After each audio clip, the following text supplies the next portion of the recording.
rebirth, transmigration of soul and cycle of birth and death, compassion and non-violence toward all living being, existence of higher and lower world. આપણે પેલા સ્વર્ગ લોક ને 14 લોક તે બધું જે વાર્તા છે, I mean similar things exist in Buddhism also. I think Jainism also has a similar ideas too.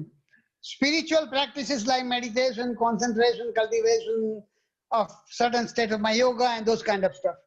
Detachment, renunciation of worldly life as a precondition to enter the spiritual life. So those are the common things that Buddha sort of taught that came directly from our Vedic civilization, that preceded him. And I think Jainism also picked up many of these ideas similar to that and began to change some of the key things. So now these are common things among all Indian origin religion, call it that way. Buddhism, Jainism, more or less Sikhism as well, and obviously our own Hinduism. Let's move on to the next one.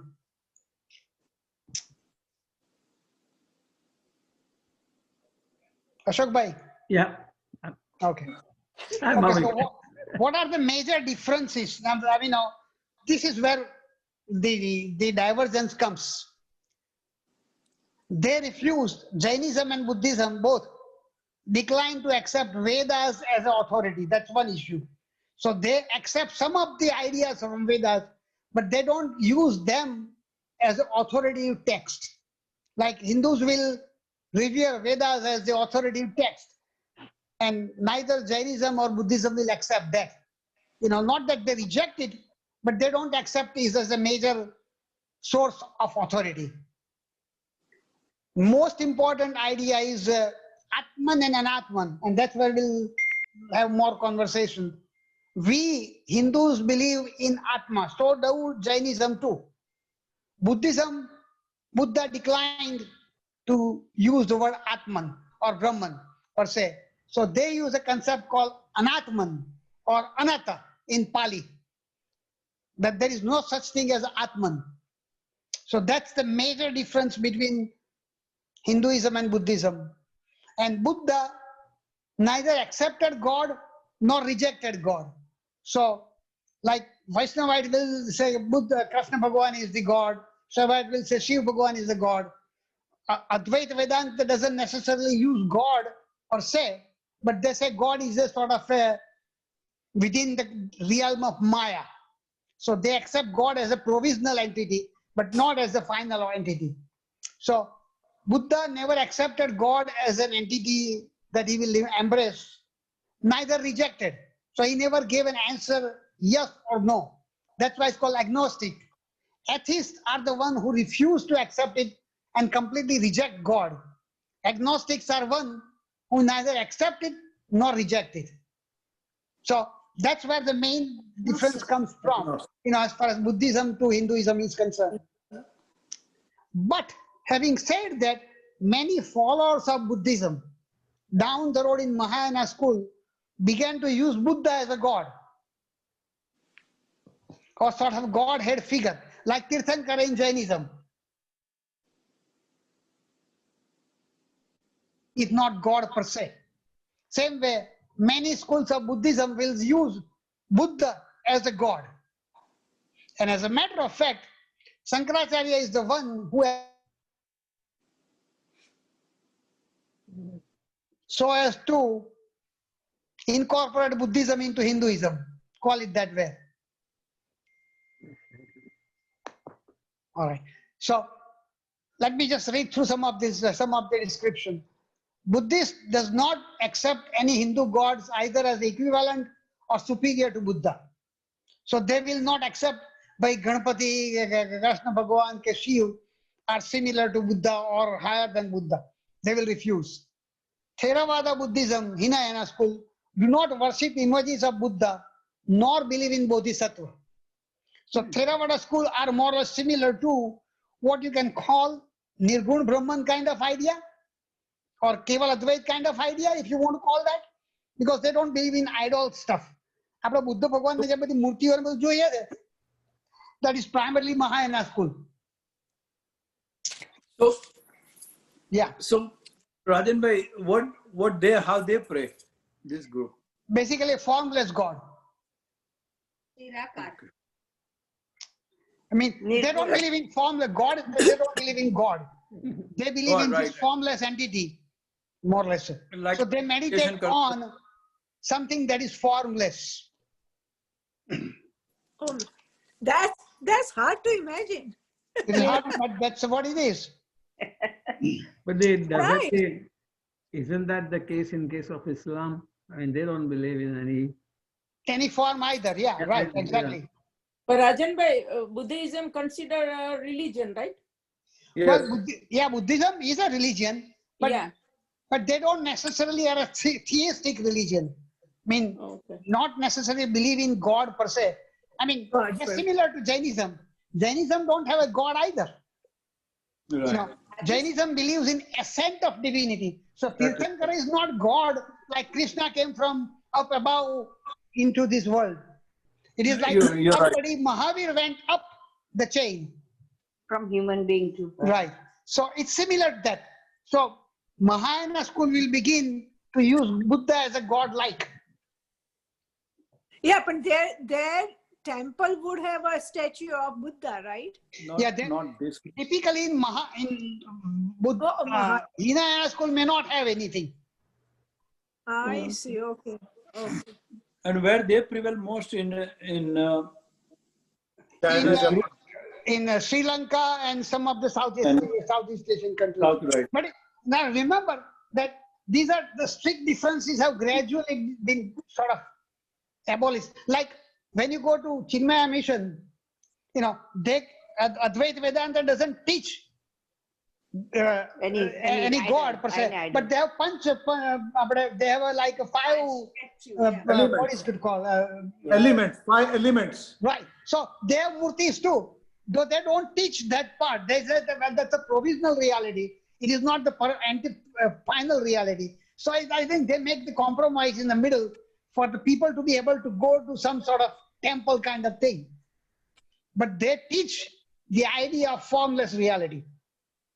I see. Okay, I got it now. આપણે જે 360 ઉપર જે temple બુદ્ધનું જે છે ને કોઈ ગયું છે? I have gone long time back, so I don't remember whether બુદ્ધનું ટેમ્પલ છે કે નહીં, but it would be nice to know whether they fall into Hinaya school or Mahayana. Well, Chinese in general are Mahayana. Chinese in general are Mahayana. પણ આ તો બુદ્ધનું temple છે ને, આપણે 360 પર છે. Chinese for Buddha. I mean, Mahayana Buddhism. Chinese people believe in Buddha, no? 360 માં બુદ્ધનો statue નથી. Nothing? Nothing. I don't remember. I've gone there, but yeah, I mean, there is a big one. I have seen from outside. I have never gone inside. Yeah, but you're right. But Chinese was a mixture of many different things. Confucianism, Taoism, and then a lot of indigenous religion along with Buddhism. So I don't know exactly where they fall into specifics. Yeah, go ahead. Ashmita. So what is this laughing Buddha? Because 360 ઉપર entrance માં બે મોટા laughing Buddha ના statue મૂકેલા છે. I don't know for sure what is the mythology behind it. But I think it's more a mythological story about it. Rather than, I mean, I'll have to look for it. I don't remember. Yeah. Yes. Okay. I think Sant, એ માણસ was a Sant કહીએ ને, આપણામાં જેવા સંત હોય એના જેવા one of the person who શું કહેવાય લોકોને બધા good luck તરીકે વાપરતા. More like Santa Claus and those kind of things. Yes, Jalaram Bappa, something like that. પપ્પાજી બહુ કહેતા કે તારે રાખવાના. ઘરમાં રાખવાના, પછી એનું પેલું મોટું પેટ હોય તેના પર તમારે આમ કે હાથ લગાડવાનો. But where is it on 360? Where exactly? તમારે 360, suppose if you are going from 183 to 360, 20 to 22 na intersection આવ્યા પહેલા there is this temple on your left, on your right. Right, okay. Oh, you're right. Yeah, internet. Probably driven by there many times, but haven't noticed it. Absolutely. It is inside. It is beautiful temple. Okay. Yeah, it looks nice from outside. You're right. Yeah, the thing is there is something called dong. So they have a big, huge plate, and what they do is the noise which comes out of that I remember. They do is that. something what they basically concentrate on that. So that is what I remember when I saw there. Yeah, It's I a remember, huge, yeah. big round thing. And then they metal, just put like and a then they hammer hit kind it. of a thing. They hit it with the આપણે અંદર wooden. જવાય ત્યાં એમાં જવાય આપણાથી? હા જવાય. જવાય, allow કરે છે. બહુ odd timing છે. I wanted to go there, પણ સાંજના બંધ થઈ જાય છે. એટલે આપણે જેમ પેલા કહે મંદિરના ટાઈમિંગ હોય એના જેવા ટાઈમિંગ છે. So I don't know what are their timing. Working ટાઈમમાં આપણે નહોતા જઈ શકતા. Right. હવે જવાશે working time માં. I mean, we don't remember what time we went, but that time it was open. I don't remember ક્યારે ગયા હતા. તો આ જે આપણે મોટા બેલી વાળા ને બધા ખબર છે અમુક આપણે નેલ સલાનમાં જઈએ અને ફ્રન્ટમાં મૂકે છે તો એ વન ઓફ ધ બુદ્ધા છે those are the one of the Buddha. Yeah, that's Laughing Buddha. Yeah, laughing Buddha. laughing Buddha. I think that laughing Buddha is not connected to the Buddha what we are talking here or Yes, Buddhism. you are right. He is a one saint. lucky Yeah. Yeah, it's more like a mythology. It's a mythological story. Smitaben હમણાં એના That's a પેટ ઉપર make-believe kind of thing. Yeah. Right. But એ લોકોના એમાં I think પેલું wheel જેવું હોય છે ને કે then when I never heard that. turn that wheel somehow, right? આપણે સિક્કિમમાં અને બધે even every temple we notice that they have a big wheel. When you pass by, you turn on like a god. That was interesting, right? Yes. Yes. Well, what she's talking about is that in that wheel-like thing, there are mantras written. Oh, Mani Padma, something like that. They're basic mantra. Gayatri mantra. And when you turn that wheel, it's like doing that mantra. So that's why you would see that people will be doing. You know, if Not you go like to when you see that people will just turn. Everyone. So we also ભૂતાનમાં તમે જાઓ તો આ ભૂતાનનું જે Buddhism છે, I think it is Tibetan Buddhism. So that's what they have. અમે ધર્મશાલા ગયેલા તેમાં પણ આવું હતું 2009. Right. So we went to Dalai Lama himself was not there, but they look at temple of the 10-15 એવા હતા. And you go from all the way from one to the last one. Yeah. Yes, I think. Interesting. Yeah. Okay. So Mahayana sect consider Buddha as a higher being similar to Brahman in Hinduism and worship in the form of images and icon. So that is a primarily Mahayana school. Buddha ni image ne બધું જે જોઈએ so that's like god-like figure, if you want to call it.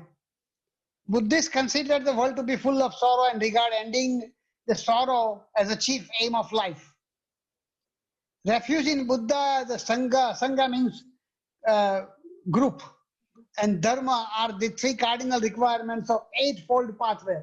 And I mean, I'm aware of eightfold pathway, but there may be some different places may have tenfold pathway. But this classical old one is eightfold.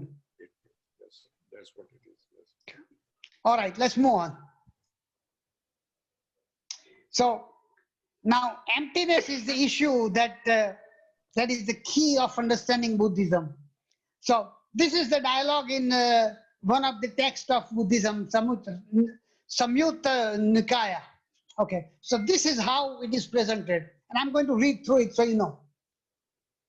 Ananda is asking Buddha, what is it meant, Lord, by the phrase world is empty? Buddha replies that it is empty, Ananda, of a self or anything of that nature of a self. So what I call I, it is empty of I. That's what he's saying. Okay. What is it that is thus empty? He says, 5 seats of 5 senses and the mind and the feeling that is related to mind, all these are void of a self or anything that is a self-like.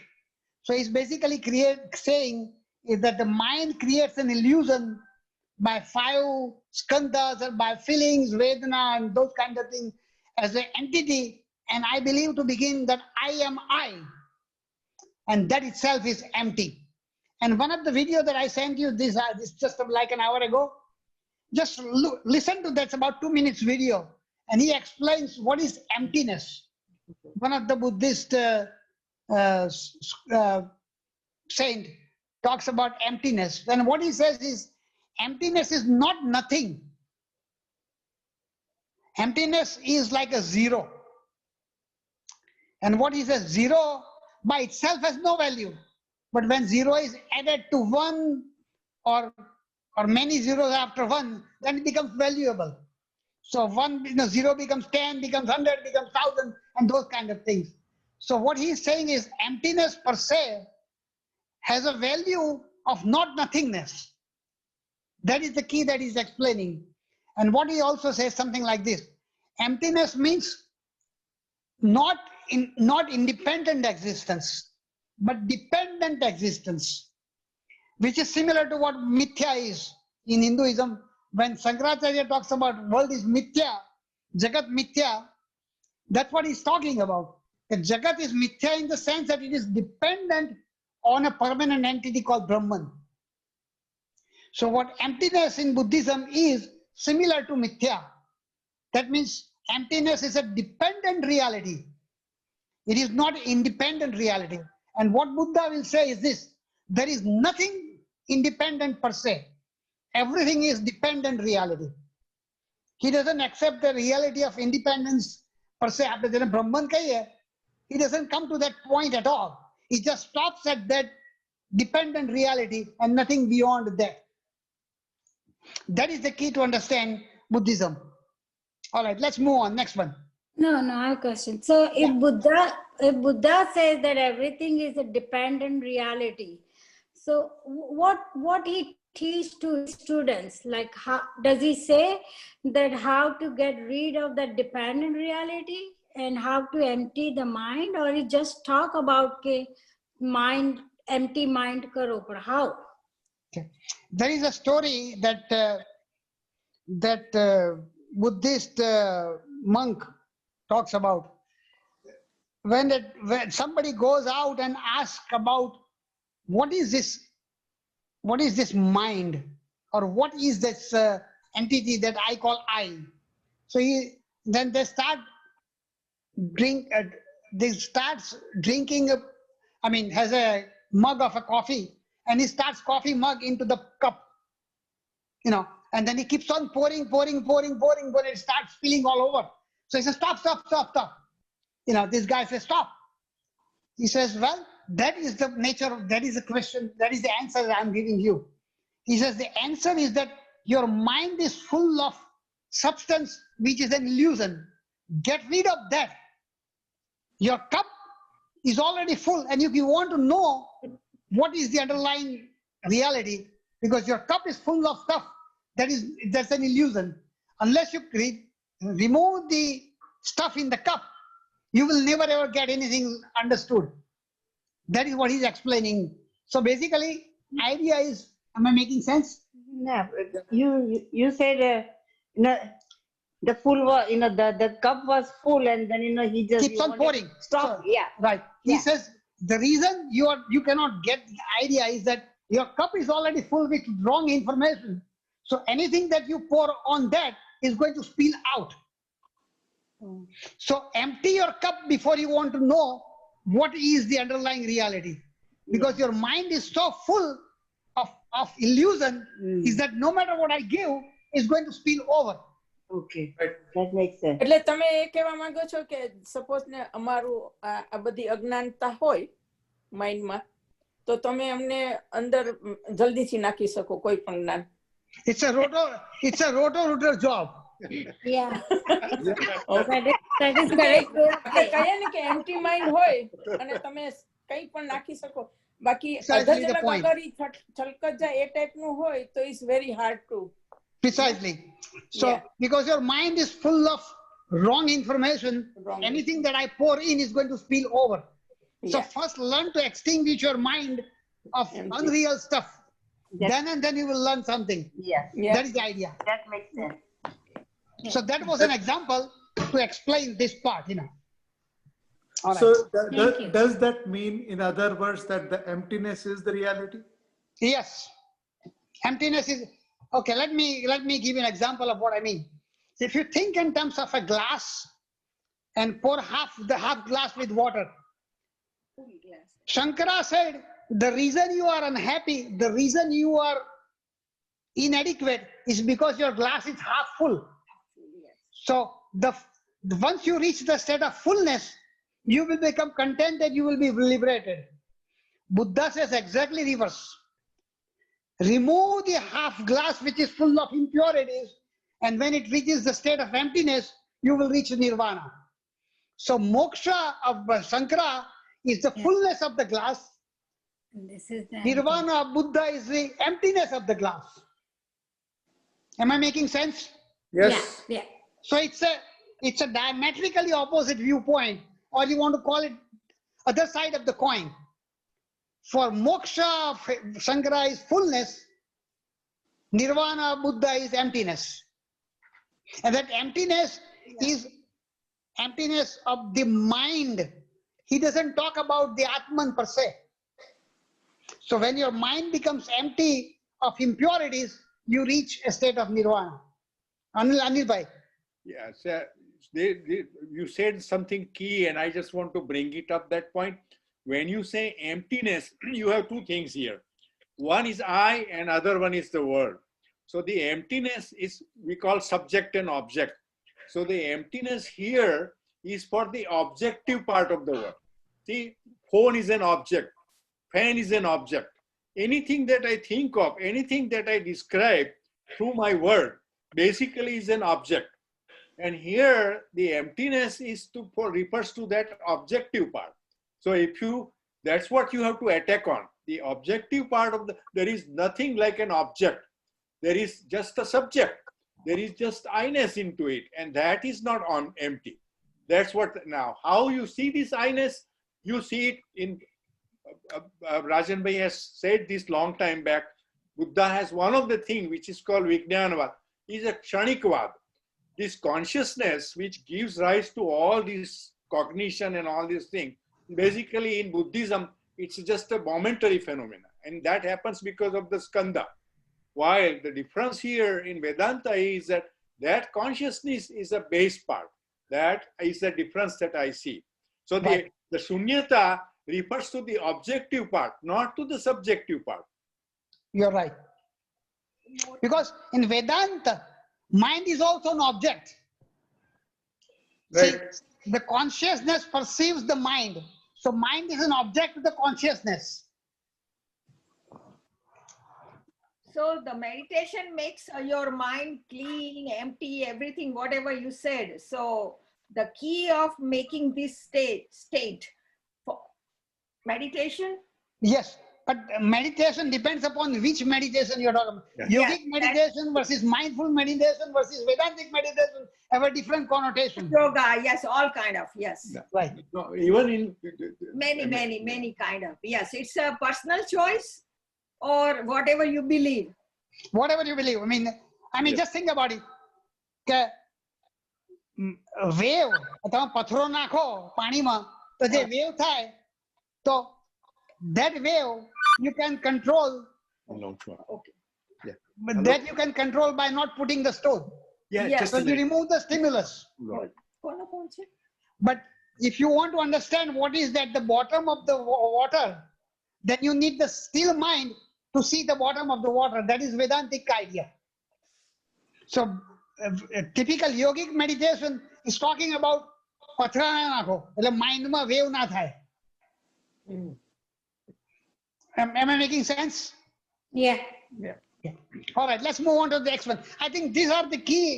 The next few slides that I'm going to talk about are the ones which are complex, and because their arguments are kind of amna pannai, means like that, So Absolutely. listen to it carefully. Yeah.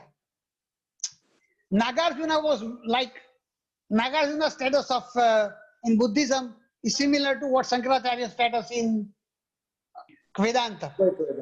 He was one of the leading scholars around 200 BC. So he was like few hundred years after Buddha. But many of these ideas of Buddhism were codified by Nagarjuna. So just think about, like, Shankaracharya used Upanishads to interpret and create a school. Nagarjuna interpreted Buddhist writing, Buddhist explanation, and created a framework of Buddhism per se. So he is the most important one after Buddha in terms of importance. Nagarjuna શું કોણ હતા? બુદ્ધની જેમ કોઈ એવા સંત હતા? Yeah, he was a saint, basically. He was a scholar similar to like Vallabhacharya or like Shankaracharya or Ramanujacharya, that kind of thing. Okay. Guru. But he wrote extensively about many of those things. Remember, many things that Buddha said were often transmitted verbally and written in Pali. Now, Nagarjuna was a scholar of both Vedantic schools and Buddhism.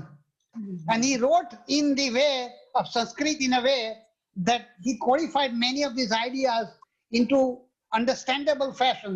And what Shankaracharya did, or Shankaracharya and his Guru's Guru Gaudapada, is basically use some of these ideas and created Advaita.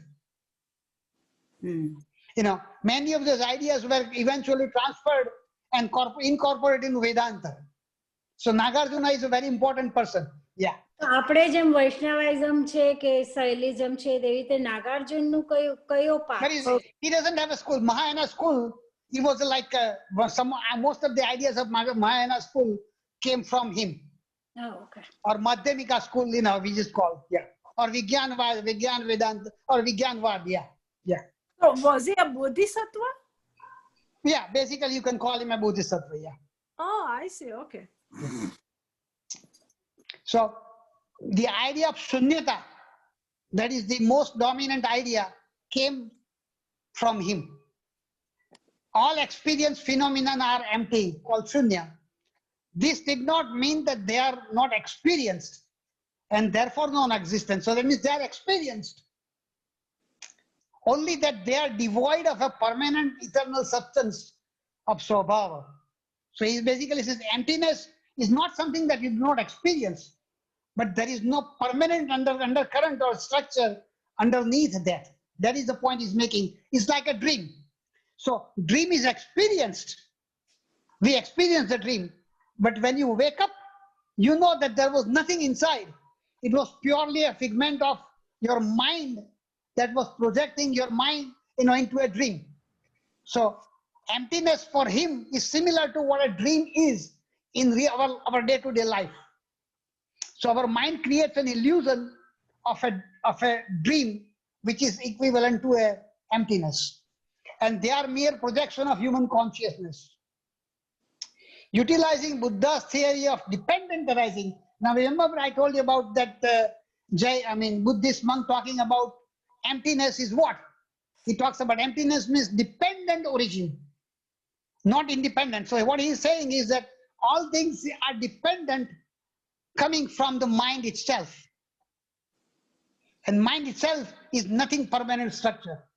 That is what his point is making. Nagarjuna, I'll read the next line. His method of dealing with such metaphysics is referred to as middle way. It's called Mahayana Pratipad or Madhyamika school. So most dominant school of Buddhism is this, Madhyamika school, which is Mahayana school. And most large majority of Buddhists are Mahayana school or Mahayana Buddhism. Now, so what he is teaching, I think that will be the most dominant idea. And Tibetan Buddhism also teaches the somewhat similar ideas, by the way. You know, so Tibetan Buddhism is a third school, but they'll accept some of these ideas too. So when you listen to Dalai Lama, he will talk about Sunyata as well. All right, let's move on to the next one. Now, this is what very important. Truth idea that Shankaracharya used actually came from this Mul Madhyakarika, which is part of Madhyamika school. You know, that idea there are two realities. One is called absolute reality, and which is another is called Vyavaharik reality or Paramarthik Satya and a Vyavaharik Satya. આપણે જે experience કરીએ છીએ day to day is called Vyavaharik Satya. That we see this world, we experience this world as it is. But the one who wakes up in the absolute reality experiences that to be Vyavaharik Satya, to be relative truth. Just like example will be when we experience sun is rising in the east and sets in the west. Once you know the science, you will realize the sun neither rises nor sets. It is the earth that is moving, right? But we experience day in, day out, right? That sun rises and sun sets. So think about absolute reality is something that comes with the knowledge. Relative reality is something that we experience day in, day out. So that idea of truth that Shankaracharya used and eventually became three truth, because he talks about Pratibhasik Satya, which is dream, Vyavaharik Satya, which is what we experience day in, day out, and absolute reality, Paramarthik Satya, that means somebody who is awakened. So he knows is that this, just like આપણે ઉઠીએ તો આપણને ખબર પડી જાય કે આ તો આગળ જે જોયું હતું તે ડ્રીમ હતું, right? And now that is a relative reality and what we experience is an absolute reality. But now once somebody who wakes up in that final reality will know that this reality is also relative reality. The one who wakes up in the ultimate reality will know that both the realities that we experience were relative. The idea of truth came from this. So Shankaracharya and Gaudapada accepted this. That part is that there is something beyond what we experience day in, day out, which is transcendental form of reality. We don't experience it day in, day out, but one who wakes up like RMK or Ramana Maharshi or those, they will experience that. And let me give you an example that I have used before, and I think that will be the idea. Just think about it. આપણે કાચબો હોય, કાચબો, turtle is able to go in the water and swim, but turtle is able to go on the land as well, right? So he knows both the realities or both the existences. But a fish can only survive in the water, cannot know what the ground is. So fish one day wants to know, okay, where is that absolute reality that you are talking about? So turtle says, I cannot take you there because you will die. But I can make you experience what the absolute reality is. You sit on my, sit on my back and I'm going to take you down. So what the turtle does is goes deep into the ocean or deep into the lake and says, do you see that ground? The ground that underneath me? That is what the absolute reality is, which is outside. Right. So experience absolute reality by looking at the water deep inside, and whatever the land is, that is what is outside. But the problem with the fish is, and I think I use this example, and Radhi will remember, that the water underneath is very, very dark. So there is a Maya. So fish cannot experience that land underneath the water. And second, fish has a limited vision of cataract, which is avidya. So those two things make it hard for the fish to experience what is the land outside. The fish understands there is a land underneath, but cannot experience the land because of the Maya and avidya. But turtle can experience both. Am I making sense? Yes. So that is the So turtle is the enlightened one now. Precisely right. Turtle is enlightened. Our goal is to become turtle. You can So that's a true. 11 તમારું બંધ છે. Mute છે. Turtle consider very Holi ને બધા મંદિરની આગળ પણ હોય છે ને અમે ત્યાં ભૂતાન બધામાં ઇટ્સ કન્સિડર હોલી શું કહીએ very Holy symbol. yes. Okay. So that is the true truth doctrine which was adopted in the Vedantic school, and Gaudapada basically enlarged upon that idea. But that came many 100 years before Gaudapada was born. Okay. And then Shankaracharya expanded further and created a school of Keval Advaita, or at least the major dominant intellectual school of Hinduism. But idea was already in the seed form. And if you remember, there was a saint called Konda in Jainism between 2nd century and 4th century. He also had the same idea of 2 levels of truth. Konda. Yeah. So Nagarjuna or somebody in Madhyamika school, Konda in Jainism school, and then Shankaracharya and Gaudapada expanded it further and gave a more intellectual flavor to these ideas of 3 levels of reality: Pratibhasik Satya, Vyavaharik Satya, and Paramarthik Satya. Pratibhasik means dream, Vyavaharik means our experience day-to-day life, and Paramarthik Satya means absolute reality that one wakes up when enlightened. Just like RMK. Just like RMK or Raman Maharshi or whoever you want it to be. Okay. But they can actually come and see everything else. But We cannot go on the other side. Yeah. Less than 2 minutes is left. Okay. We'll stop at this point then. Yeah. Go ahead. મારો એક સવાલ છે 2 minute રહી છે તો કે આ જે રીતે જૈનિઝમમાં કે વૈષ્ણવમાં બતાવ્યું છે ને પાથ બતાવ્યો છે કે ભાઈ how do you get to the moksha or nirvana or whatever, આવું બુદ્ધિઝમમાં પણ એ લોકોએ પાથ બતાવેલો છે? Yeah, Buddhism basically talks about nirvana is essentially is the 8-fold path. Right. And desire to be resolved and reach a state of perfection. So we'll come to that point in nirvana too. Yeah. Okay. But yes, basically nirvana is the idea of moksha is similar to nirvana, except that the concept is slightly different. But idea is basically enlightenment, awakening. Yeah, but enlightenment, there is a path that they show. Right. Yeah. Okay. All right, that's good. Let me finish this slide so at least we can, Nagarjuna, the teaching of Buddha of Dharma has recourse in 2 truths. Those who do not know the distribution of 2 kinds of truth do not know the profound point or tattva in the teaching of Buddha. The higher sense of truth is not taught apart from practical behavior. Without having understood the higher sense, one cannot understand nirvana. So basically it's already talking about nirvana. Essentially saying is that once you extinguish your identity with the self or I-ness and essentially merge